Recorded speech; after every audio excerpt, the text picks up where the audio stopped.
to Moving Kentucky Forward. I'm Bruce Maples, your host, and I've got a question. Do you know what a coordinated campaign is? And if you do know, you know that sometimes they work well to get Democrats elected and sometimes not so well. So how is this year's coordinated campaign here in Kentucky doing?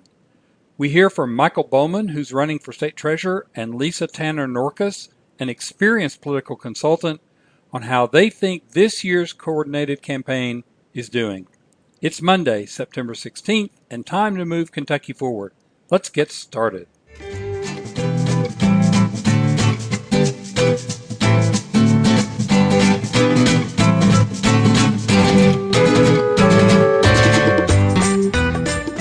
So we are talking with Michael Bowman and Lisa Tanner Norkus, and I'm really excited to have both of them on here. Welcome to Moving Kentucky Forward, guys.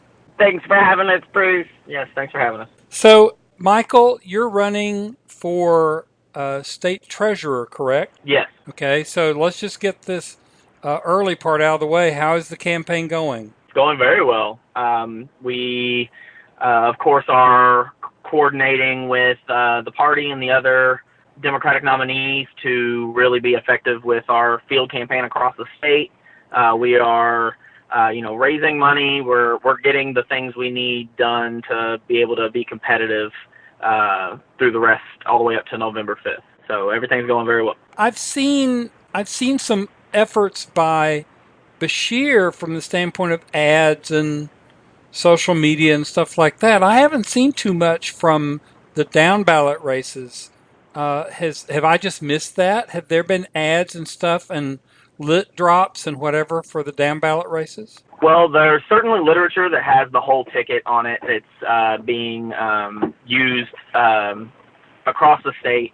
Most of what you're going to see from the down ballot tickets, you won't really see a lot of that movement until October, where the electorate is certainly much more attentive, and we can best utilize our dollars in an effective way come that point in time. So I think you'll see a lot of the down ballot races really kind of hold on to those elements of their campaign until nearer to the end. Of course, with respect to Andy, he's got an incumbent governor he's running against, so he's going to have to establish a little bit more early on than I think some of us down ballot races necessarily need to. Okay. Let me ask you one more question. This is not your first race, if I remember correctly. Have you run for office before? Yes. Most recently, just last year, I ran for Jefferson County Clerk, came painfully close to unseating a 20-year incumbent, entrenched incumbent Republican, coming closer than anyone has ever in any of her previous races. So definitely a little bittersweet to be so successful in that campaign, but not quite make it. So yeah. Just how things worked out last year. But, I have something to offer. So when I was looking at the potential to find other ways in which I can serve not only Louisville and Jefferson County, but Kentucky, this particular office stood out simply because of my background. And I put myself forward so that the people of Kentucky could have a choice. Right. You've got a financial background, right? Yes. I've been a branch manager for one of the largest banks in the country. And then prior to that, also worked in local government. So I know both sides of the street. Okay. Lisa, I need to do the disclaimer that you are a longtime friend of mine and somebody that I respect a lot in terms of your political ability. I would do a little resume run for you, but I'm afraid I'd leave something out. So why don't you give us the, quick bullet list of the political experience you've had? Well, in Kentucky, I've run quite a few ground games and political arms of some of our biggest Democratic elected officials, Congressman Yarmouth. I worked for Governor Bashir on both his election and reelection. I worked for Mayor Fisher in his primary election to win the Democratic nomination. I worked for Jim Gray in 2010 and got him elected mayor of Lexington, got him reelected in 2014, and then also worked for his Senate race in 2016 against Rand Paul during the Trump years. But recently have taken on Michael, and one of the reasons being is because he is one of a very close friend of mine personally, and has been for most of those battles, and been a huge asset to me on all of those campaigns. So when I speak about my experience, a lot of it Michael's been involved with over the years. So it's kind of intertwined. One of the things that I think is fascinating is that because of all your experience, you have worked with various campaigns at various levels, state level, federal level. And one of the things I wanted to talk to both of you about, because you both have commented on it, is this coordinated campaign this year and how it's going. So, first of all, Michael, why don't you explain to our listeners what a coordinated campaign is? Because I'm going to bet that most of them don't know. Certainly. When you have a situation where you're running multiple candidates for statewide offices, it's very easy to step on toes. Andy Bashir is going to run his campaign. Heather French Henry will run hers. I will run mine. The best way in which to be most effective and reach as many people with the limited resources that any given campaign may have is to find ways in which we can effectively kill two birds with one stone. Using the party structure that we have, we can establish an organization that is focused on helping communicate and make contact with voters across Kentucky for all of our campaigns simultaneously, so that we're not, spinning our wheels, contacting the same person individually every time. We can really just nail it down all at once. So that's the primary goal of a coordinated campaign, is to kind of pool our efforts in a directed way to make us most, efficient and then most effective. And one of the things that people sometimes don't understand is that there's a wall between federal and state. And so, say, John Yarmouth's campaign can't coordinate with Andy Bashir if they were running in the same year. But because it's all state races, all of y'all can coordinate in terms of planning and spending and so on and so forth. Correct. And even a step above, the party, the Democratic Party itself, can operate as its own entity. And since their goal is to support Democrats regardless of whether it's state or federal, they certainly can, very clearly, the work they do, they can certainly do things that would benefit both a federal candidate and a state candidate at the same time. But you're correct. This allows us to be able to pool our resources a little bit more effectively for this situation where we have all statewide candidates. Before we talk about this year's coordinated campaign and how it's doing, Lisa, you've been involved with a number of coordinated campaigns. Tell me some of the bad experiences you've had working with those, if you've had any. Yeah, I've definitely had coordinating campaigns is a very difficult job, and it does require a lot of people to have a lot of faith in institutions they may not have dealt with before or not familiar with, so then they don't necessarily want to be fully invested in a joint effort. And so that every cycle it's different and it looks different, and some years it's a really good coordinated effort, and sometimes it just doesn't work, for one reason or the other. And there's a lot of different reasons. But this, I've seen it done different ways. I've seen it done with paid canvas and paid staff. I've seen it done with volunteer staff. I've seen it done well. I've seen it done not so well. And I can attest, as far as this coordinated campaign goes, They are absolutely exceeding any coordinated campaign that we've had here in the past, and on the ground since I've been a part of politics here since about 2004. So it has been a long time since we've been this coordinated, for sure. But I cannot say enough about this team. And I'll be honest with you, because I've been through so many of these, I'm really quick to not. You know, I can be a little bit of a cynic when it comes to these, so I'm not quick to jump in. But this group immediately proved themselves early on and have not let up steam and are breaking records, actually, as far as a coordinated campaign is concerned in Kentucky. They've already broken quite a few records. Well, so what are they doing differently?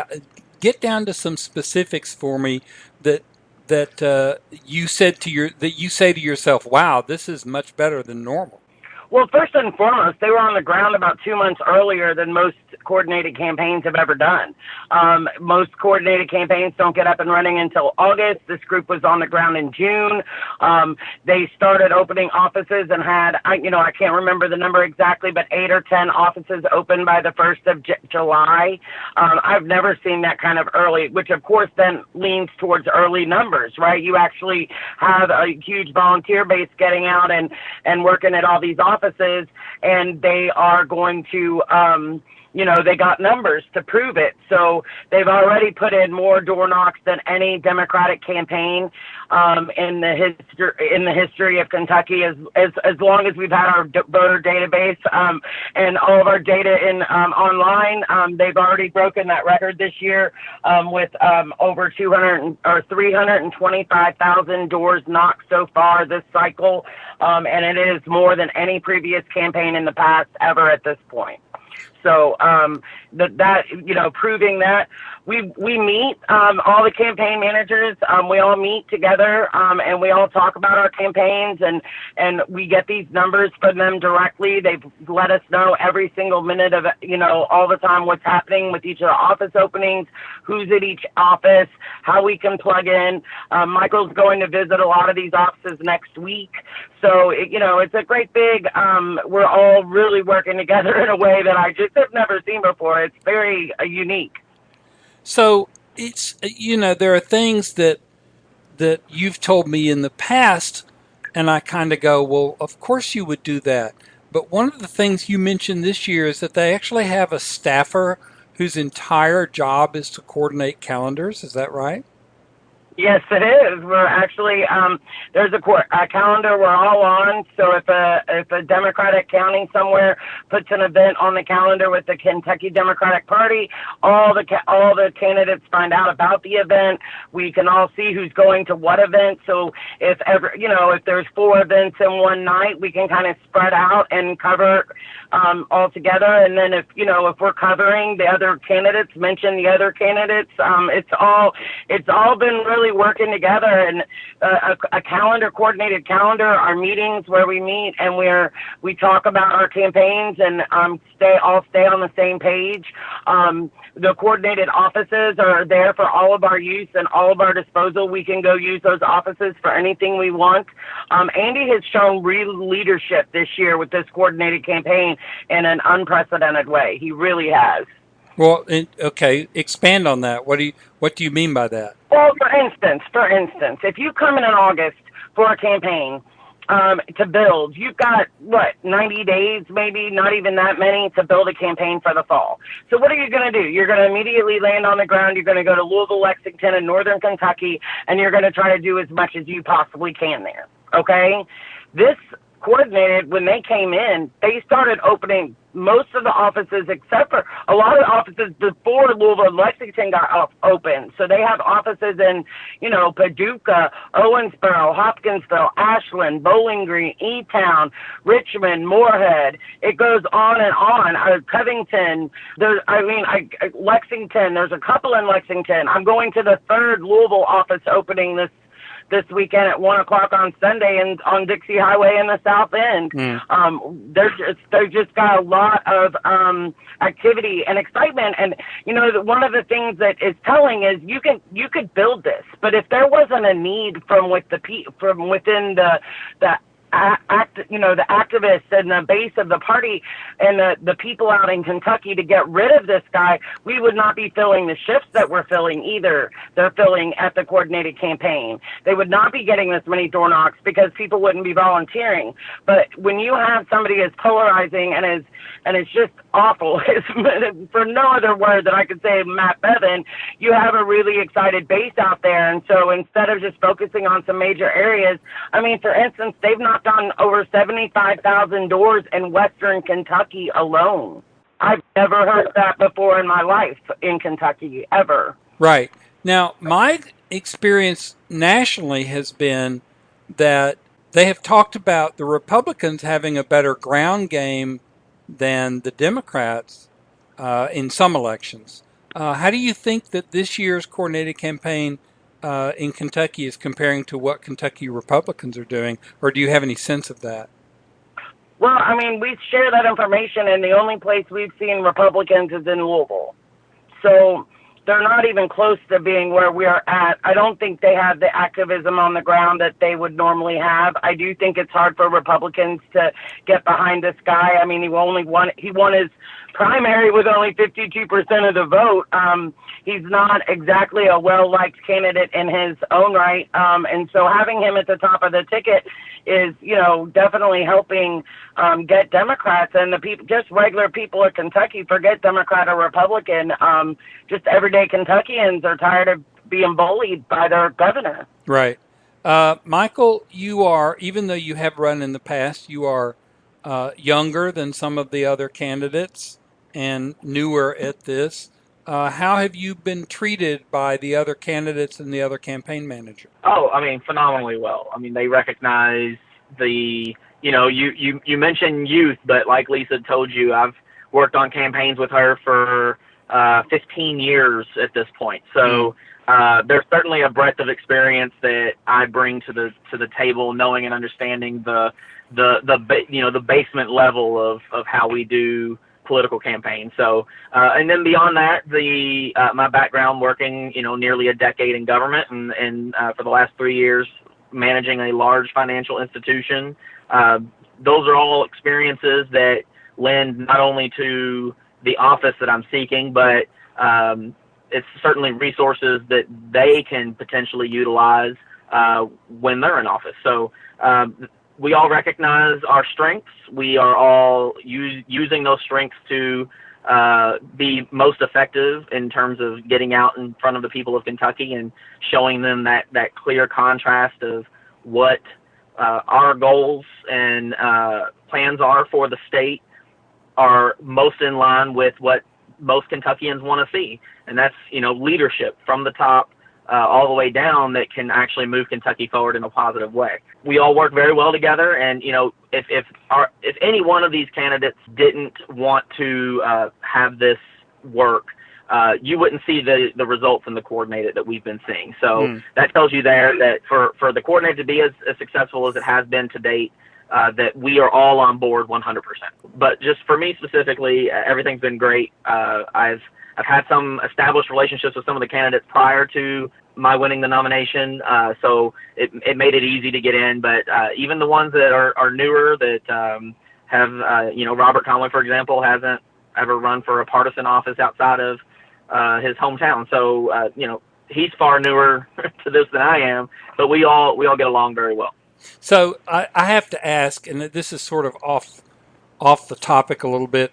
Is Robert Conway as much fun in person as I think he would be based on what he has said in public? Absolutely. It's never a dull moment. Right, for sure. He's a great man, and he's a good farmer, and he knows the topic, and so that's the thing about this ticket, I think. Andy really rolled out last weekend this idea of Team Kentucky, and the reason that we really feel like a team is because each of our candidates this time is actually uniquely and really well qualified for the position that they're running from. Not to mention, our side has all been born and raised and educated in Kentucky, so right. Unlike the other side. So I feel like it's easy when all the candidates are this good. It is. And we come from all corners of the state. Andy, the Bashir family clearly has roots in Western Kentucky. Heather is from Northern Kentucky originally. Greg Stumbo's from Eastern Kentucky. Jacqueline Coleman's from Central Kentucky. Me and Sherry are here in Louisville, and Robert Conway's from Central Kentucky as well. So, when you look at where all of our slate, where we're from, it spans from Pikeville to Paducah. So that brings a lot of to the table that we can offer. Just culturally, the differences from east to west, and north to central. So those are the benefits that being on this particular ticket really kind of that's where our strength really lies. So we're excited. We're very excited about, one, the progress that we've made so far, and then knowing that this is just the tip of the iceberg. That right. Once the weather turns cooler, and you'll see a lot more people actually get engaged and volunteer to actually go knock doors. So right. the numbers that we gave you easily will be double to triple by the time we get closer to November.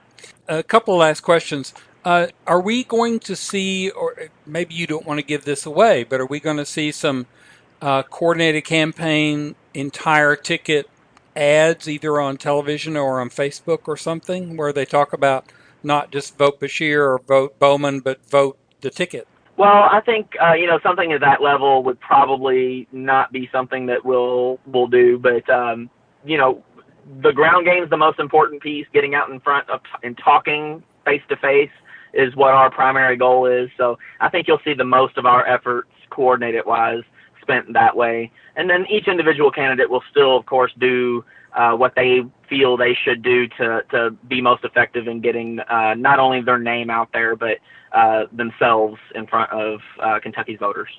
Are we planning any debates with down ballot races? Well, KET does have their forums that they broadcast on Kentucky Tonight.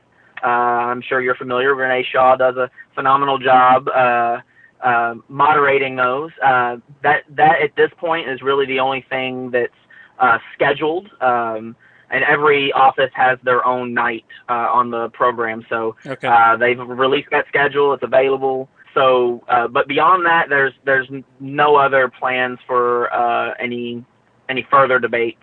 The door is always, of course, open. I mean, there is potential for one, but I guess we'll just have to see, and each individual candidate will, of course, have to make those decisions.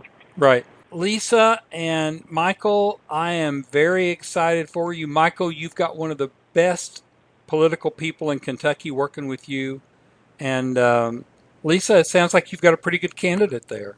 The best. If I say anything else, he'll smack me. or cut your pay, one or the other, yeah. Michael Bowman running for state treasurer, and Lisa Tanner Norkus, who's helping him do it. Thank you both for being on Moving Kentucky Forward. Thank you, Bruce. Thanks, Bruce.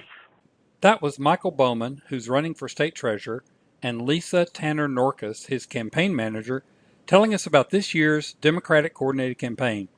It sounds like the 2019 Coordinated is going really well and doing some impressive work. Let's hope that more and more people get involved and that we can get this entire Democratic ticket elected this fall.